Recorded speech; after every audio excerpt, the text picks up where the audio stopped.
And as always, we're going to be looking for accurate context, good risk management, and always exercising good patience. Everybody who's traded has gone through periods of time where their strategy hasn't worked. Where if not a hard stop, you should reevaluate the trades you're in based on time. That's what we're here for, is to put ourselves in the best success. A trading routine does that, builds that habit, lets you know what to work on, what to reflect on, and what to improve on the next day.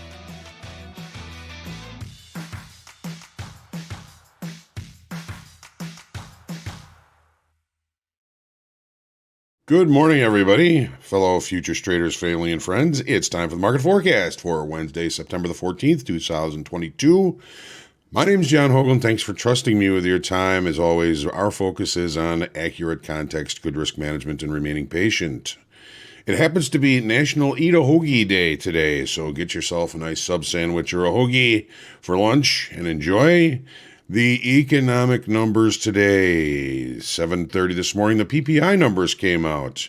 A little bit mixed, a little bit indicative that wholesale prices may be cooling a little bit, and our markets are currently digesting that information. We have survived the PPI number this morning without any major big moves, so it's going to put us, I think, a little bit more at ease today and looking for more patient opportunities as the day goes on today. The core PPI, month over month, they were looking for 0.3%, came out 0.4%. The PPI month over month, they were looking for minus 0.1%, and that's exactly what they got. The core year over year, they were looking for 7.1%, came out 7.3%. And the PPI year over year, they were looking for 8.8%, came out 8.7%. That PPI year over year last month said plus 9.8, so more than a full point lower as far as the year over year PPI, indicating perhaps some slowing of costs for production and wholesale. So maybe some good signs in that. Who knows? Typically, well, we all know that we had our big CPI shocker yesterday, of course.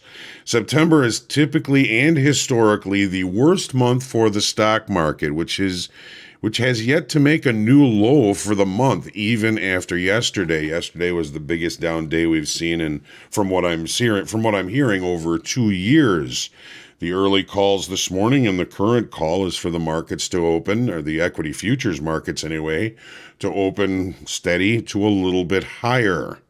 Crude prices have steadied after the API announced a 6 million barrel boost in crude stocks here in the U.S. There's a lot of opposing fundamentals as the IEA has trimmed expectations for demand, and the president is now eyeing restocking the Strategic Petroleum Reserve. The EIA is expecting a small 833,000 barrel boost in inventories today at 9:30, which happens to be our other economic release due out today. Don't forget, we have some more information, important information tomorrow. As always, on Thursdays, we have jobless claims. I think a lot of focus is going to start to move into, as if it hasn't already, the employment situation here in the U.S. But we also have Philly Fed Manufacturing Index, retail sales, Empire State Manufacturing Index, import-export prices, industrial production, business inventories, and the EIA natural gas report. So the biggest list of economic numbers due out tomorrow. Friday is quadruple witching. That's going to be the expiration of stock index futures, stock option futures, single stock options, lots of expirations, lots of exercising of options. So it can be an interesting day on quadruple witching. Sometimes it is, sometimes it's a big nothing burger. But I will not be here on Friday for the market forecast, so I'm going to, suggest everybody just try and stay patient. It's Friday, make a little bit of money, take off early, whatever it is that you want to do. We're just hoping for a successful trading day, and today and every day for all of you. As always, make sure you hit the lucky like button, share, comment, question, feedback, heckling, and love are always welcome. And make sure you subscribe to our YouTube channel so you can get notifications when we do go live. My last check of the VIX, the dollar index, and the yield on the 10-year, VIX down about 0.5% at 27.14. Dollar index slightly off its highs here, 109.58, and a little bit of an uptick in the yield in the 10-year this morning at 3.46%. Gotta say good morning to everybody. Chilling with Dylan first in the room. Chilling, you win the prize. My brother Rick is here with us. I love you. Dan Trader, Orion, Jimmy Decker, Jules, James Swan, good morning to you as well. Good morning, Patrick, Serenity Trader, Dimitar, JST Wave. My brother Tom is with us this morning as well. Theo, good morning, Grim Reaper Trader. I have a question for you. In past stock market crashes, did you suspect or have any kind of a warning a crash was possibly going to occur in 87 or 2008? Well, Grim Reaper Trader, I could tell you, yes, of course I knew they were coming, but I'm not that smart.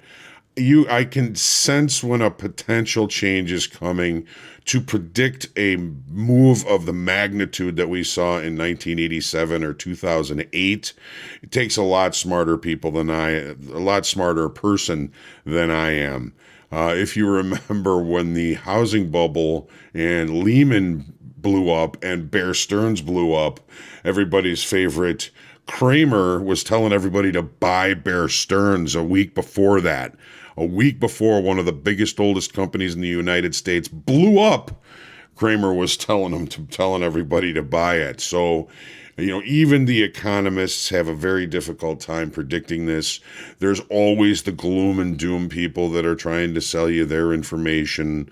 I am, again, just a guy not smart enough to really predict when these things are going to happen, but I do follow the auction process. So in shorter time frames, sometimes I'm able to sense when a market is likely to change direction. Can I predict major moves like we had? Well, I wouldn't even call yesterday a major move. It was just a big down day. It took back everything we did last week. We still have the monthly low for September still intact. I'm finding that to be very interesting. So, no, I've never been able to predict huge moves like this. I mean, everybody could have predicted it once it was in play when COVID hit. We all knew we were in trouble, but we all knew also that it would pass and things would get back to the normal upside. So, Grim Reaper, I'm not that smart. Michael Knight, good morning. Marcelo D.A., Hegel Matters, Rusty Golfer, Glitter Sandwich, Three Lions, Sarah Hall, good morning, peace and prayers and love to you also. The Rooster, morning, always look forward to I look forward to the forecast too. It's my chance to hang out with some fellow like-minded traders. Jerry is awake, Dark Heaven, Stephen C., Trading Research, Mango Heist. No, the forecast starts right at the peak of the episode I'm watching. It will have to wait. Well, sorry about that. We used to have started at 8 o'clock, but we found we needed more time before the equities opened up. George Duquet, good morning. Scott saw and he conquered. Unicus's word quote for the day. Life without risk is no life at all. Helen Keller, another great quote. Thank you again, Unicus, for putting those in and bringing those to us every day.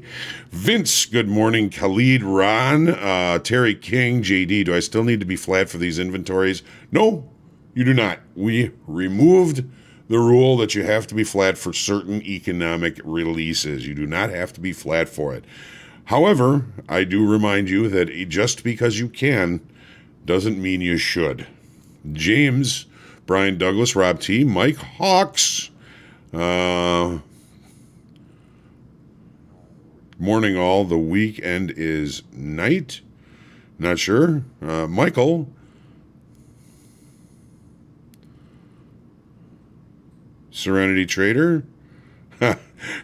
Kramer is such a reliable counter indicator, right? Jan R. Got your email, Jan. Looking forward to seeing you on group coaching today. David, George. Good morning. Lacey is laying around here somewhere. No, she's looking out the front window looking for dogs that shouldn't be out there because she's not. Dario, good morning. Piples, Grim Reaper Trader. No problem, Grim Reaper. JD, awesome. So I wore kind of a fun shirt today. I thought I'd try and put everybody in a good mood. This is one of my favorites now. It's the Grateful Dead if they were Peanuts characters. You can see little Jerry right there. You got Bill, and it's kind of hard to do this. Bill and Mickey and Phil Lesh. You got Bobby right there, and Brent right over there. So just trying to put everybody in a good mood today. I know we could probably use it after yesterday. Some of us probably had some really good days. Some of us maybe didn't have such good days. I, however, did not participate all that much, so I am ready and willing for the opportunities here today. Remember, it's always about trading for tomorrow. Here's Lacey. You want to come up? Come up, say hi. Come up, say hi. There she is. There's Lacey. George. Here's our girl. Oh, big yawn. Big yawn. Big yawn. Sniff, sniff. Sniff, sniff. Okay. Can I get back to business? Can I go back to work? Oh, you got me. You got me. You're very sweet. Very big. No sense of personal space or anything. Once in a while, I get a bath. But she's a good girl. She's a good girl. All right. Okay. All right. I got to get to work. You get it. She mooses my arm so it lifts it off the mouse. She'd probably be good to have around if I was feeling vengeful. She could take my hand off the mouse. But let's jump into the charts and see where we are at. Okay. E-mini S&Ps, the daily chart. So here's our... Oh, don't want to do that. Here's our weekly low. Okay. Or our monthly low. We put it in on the 6th here. Monthly low, 3902.50. We've taken the market back to that same kind of level where we found buyers here on the 19th of July. This was a key pivotal day, and it's going to remain pivotal in my mind if we can't hold above it. If we can hold above it, we got to see how things continue to play out after yesterday's big rout to the downside. Currently, the market seems to be digesting it pretty well. We added 50,000 contracts in open interest. We lost 486,000 in the September contract, so it does indicate that overall we did bring some new sellers and some short positions into the market up against a kind of an important inflection level, not just to mention the 19th. We've got weekly kickoff low. This trend line here is going to be somewhat important today because there is a direct convergence between that and weekly kickoff low here. I'll certainly be keeping that in mind.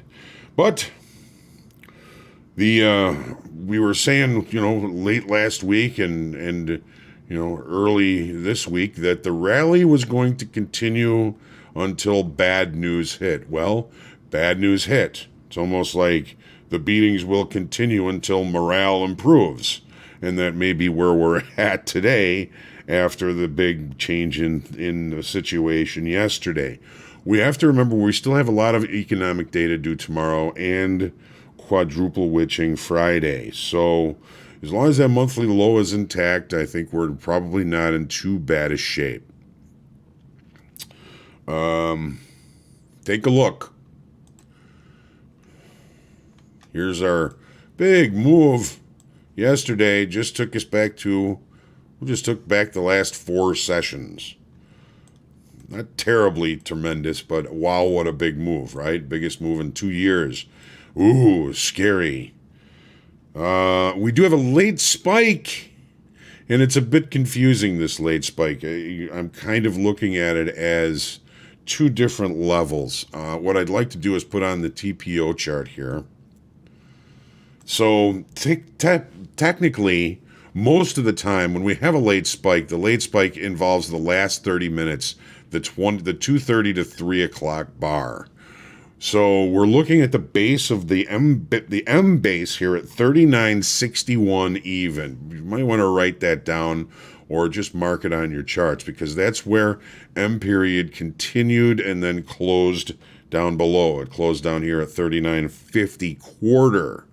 So while the market is continuing to seek lower levels to find buyers and some sort of balance, the real move began when we broke out the downside all the way up here at 39.95 even. So we've got over 30 points of area here where this is semi late spike and this is actual late spike. Anytime we open in a market that is out of balance like this, the market is seeking some sort of balance. It's seeking somewhere to accept the lower pricing. So we're still looking at the market working to accept lower pricing. It doesn't look like we're going to be opening with a gap below that level, which would be the strongest signal that it's accepting lower pricing and may continue in that direction.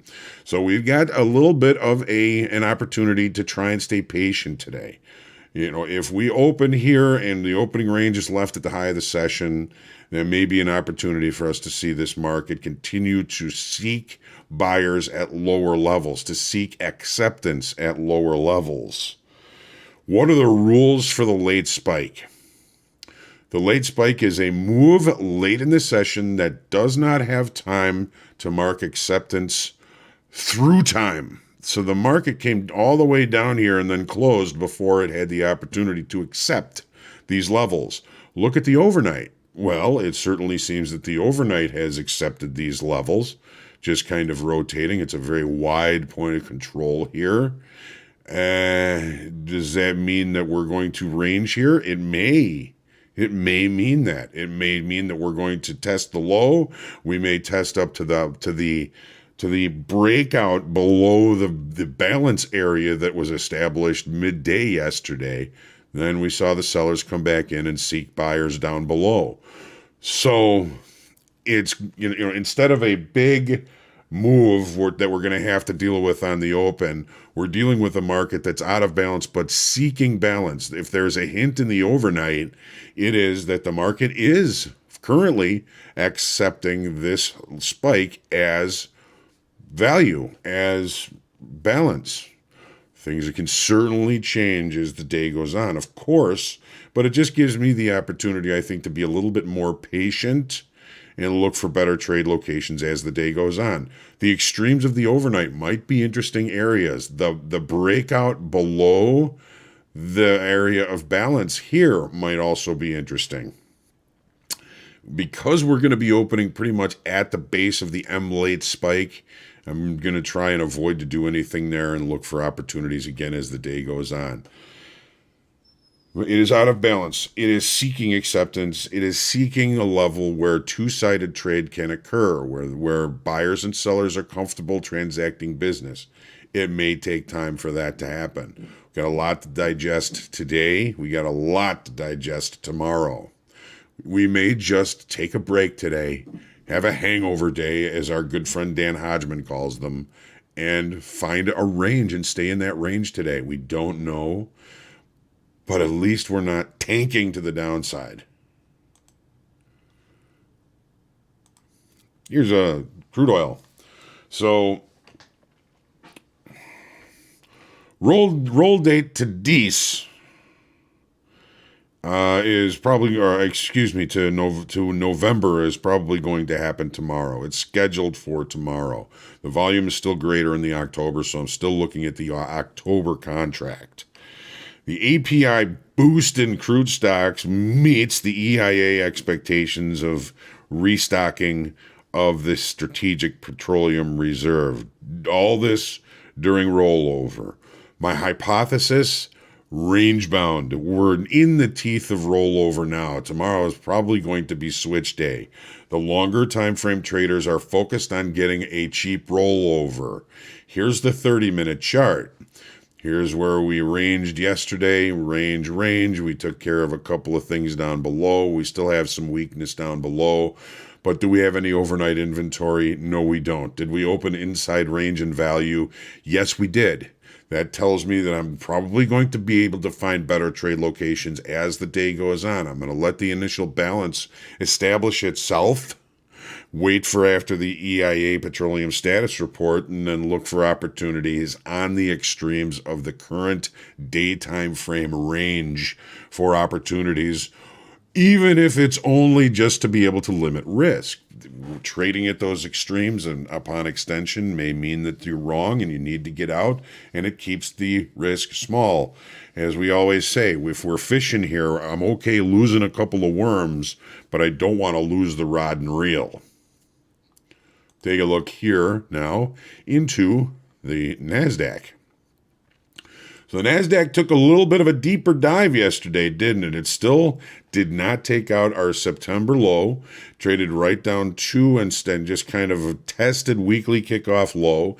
The weekly kickoff low has been tested overnight and seems to be rejecting price below that. I think that's a very interesting fact and something we may be able to use. As much as I don't like to look at information from other markets, it may be interesting to, that we have not been able to reach weekly kickoff low in the S&Ps and that we're rejecting below weekly kickoff low in the Nasdaq. I'm always hopeful. I prefer up days. That's changed since I was in the pit. We always liked the down days. But we're still enrolled, monthly low still intact. We're still looking for data, and quadruple witching on Friday. Again, could we just take a day off and a hangover day, as Dan calls them, and just kind of find a range and hang in that range all day?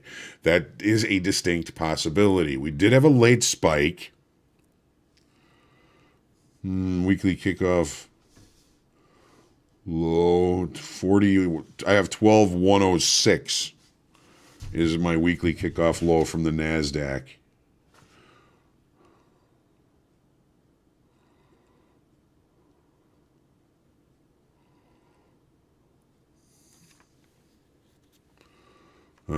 Bisweed. Sorry about that if there's some sort of confusion in that. I have to check the email.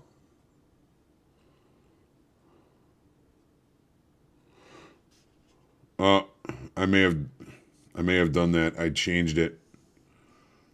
I may have put 12028 in the email. I apologize for that. I am human. Because I found a couple of levels and then I kind of tightened them up a little bit.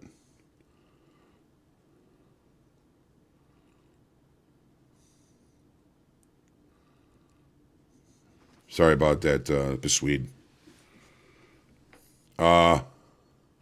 Yeah, it did have something to do with rollover. You're right. The volume was already bigger in the S&Ps and the Nasdaq on Monday, so I adjusted it. It's 78 points is the premium D's to September. Yeah, you're right about that.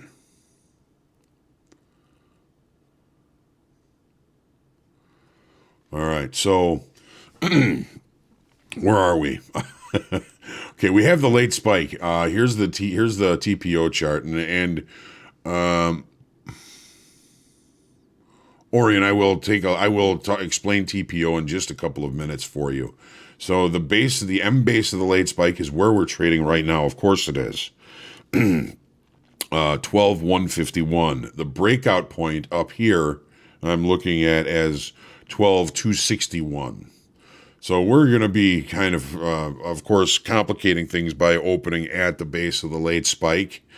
This might be it might be an opportunity for us there, but again, I'm going to try and stay patient. As this market is out of balance, it may offer earlier opportunities, but after yesterday, again, we may be looking at an opportunity for this market to take a break, take a breather, wait for the information due out tomorrow, and there's a ton of it, and just find a range and take a break for today. I mean, that is a distinct possibility. The beatings will continue until morale improves, and today may be a morale day. Let's take a look at gold now. All right, so we've really been struggling to get out of this range. The purple lines here are last week's high and low. We traded to, and looked above the high on Monday. We're returning back to the low from last week's range. Open interest and volume did increase, indicating possible new sellers. We added 2,400 estimated open interest on this move to the downside, while in range and in value in an imbalance. So there's something to say about that. There was some pretty decent volume on that as well, but all it really did was take us off last week's high and push us down near last week's low. I think we're really kind of range bound here, and I think we may be stuck here for a little bit. There's been no flight to quality with the big move to the downside yesterday. As a matter of fact, the move to quality actually went lower yesterday. So I don't know what Bitcoin did. I know it's still around 20,000. So we're not seeing any evidence that that there's money moving out of equities and into something else. Not in gold. Not in silver. Day before, yeah, not in silver. So I don't think that there's any big panic going on, and we still have VIX down around 28, so that's not huge either. So the base of the late spike in the we're on gold now. I apologize. No spike in gold. Here's the 30-minute. Where are we? Well, would you call this a dead cat bounce? Big move and then balance, and still in that balance, and hanging in that balance, and no real overnight inventory, and opening in range and in value. Stay patient. Stay patient today. Let the initial balance establish itself. Look for opportunities where either in continuation of the initial balance, or if the initial balance holds, look for rotational trades. It doesn't look like there is that big a range here just yet. I mean, we're looking at around $11. Not huge. Inside range, inside value, inside the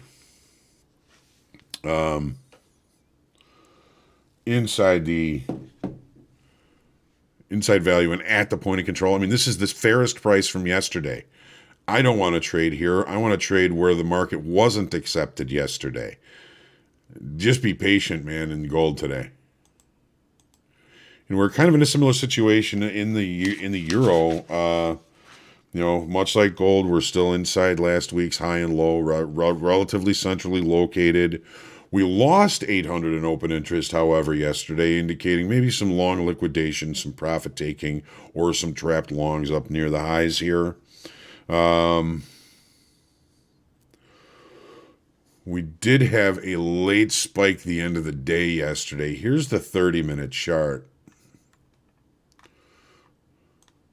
So here's our drop, kind of continuation, dead cat bounce.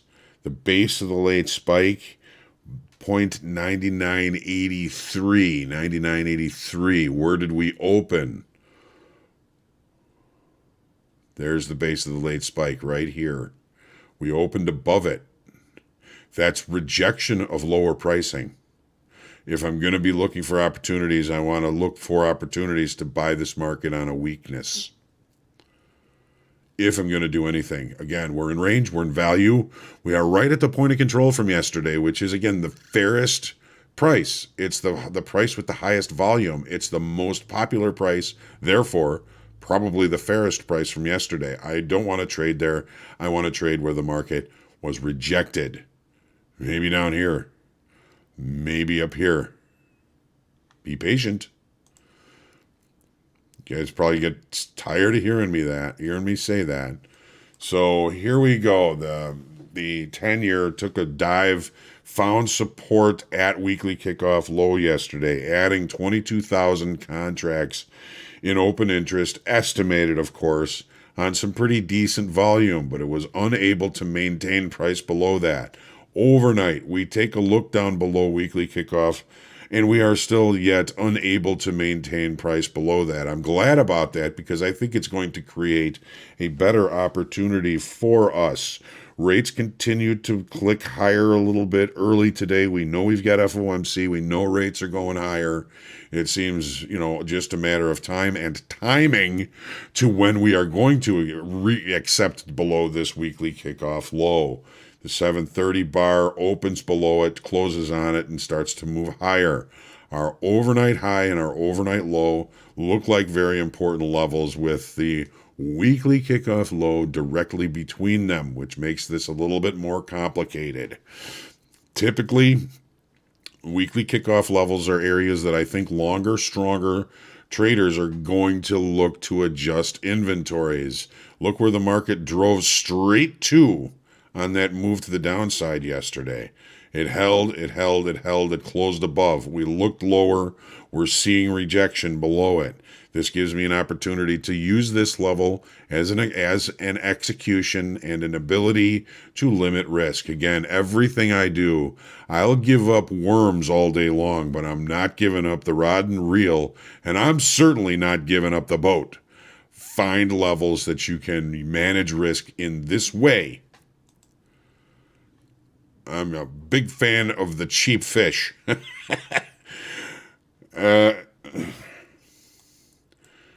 Because I don't want to give up my equipment and lose a whole bunch of money on a trade because I had poor trade location. Here's the natural gas. So a little bit higher volume yesterday. We lost 900 in open interest. This market still is possibly setting up a head and shoulders. Shoulder, head. We putting up the right shoulder here? Could be. A bit of short covering yesterday, maybe a little bit more short covering for us today. Take a look at the 30. So I'm looking at this morning going, man, I'm watching these upper extremes here. If we get above those, I'd love to go with that. Didn't do it. Not a trader of the natural gas. I'm a bit of a caveman, and fire frightens and confuses me. But pretty decent upside move. I think we may have missed our opportunity for this move, but we are getting relatively close to a potential upper right hand shoulder. If this thing plays out and it's a head and shoulders, and we take out this neckline on the way back down, I may have to think about trading the nat gas that day. All right, so Orion, the TPO. The TPO is the time price opportunity. Each block here, or each letter, represents a period of time. So I'm going to bring this up here.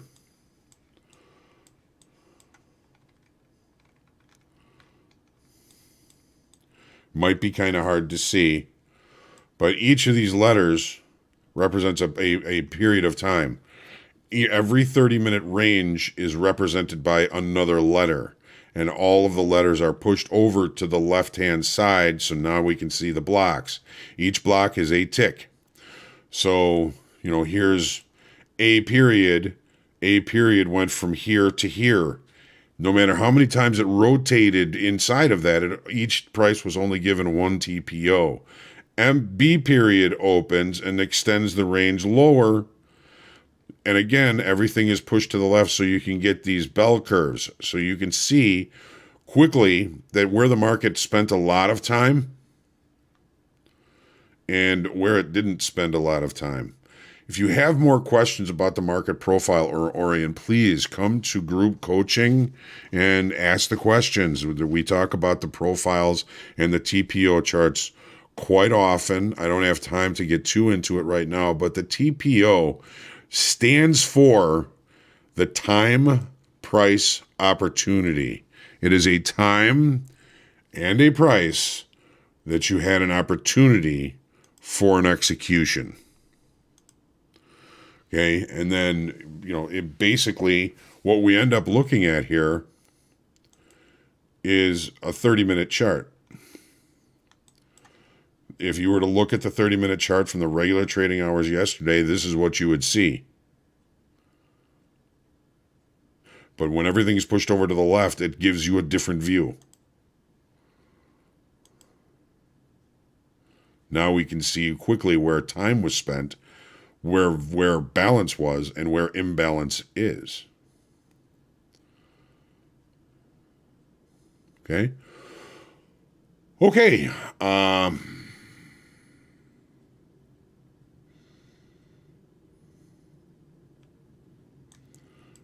Let's hope we don't have a rail strike. That would just further complicate things, wouldn't it, Mike? We don't need that. All right. Awesome, James. We'll see you there. Cool. All right, everybody. Take your deep breath. Stay humble, grateful, and creative in your trading today. Make sure your ball of clay is centered. Make sure you're calm, cool, and collected. Trade well today. Looking forward to seeing everybody for the group coaching and for the recap today. A nice relaxing recap yesterday after quite a trading day. So I look forward to seeing everybody there. Have a great trading day. If I don't see you later, blessings. Be good to yourself. Be good to others. And listen to some Dead today. Have a great day.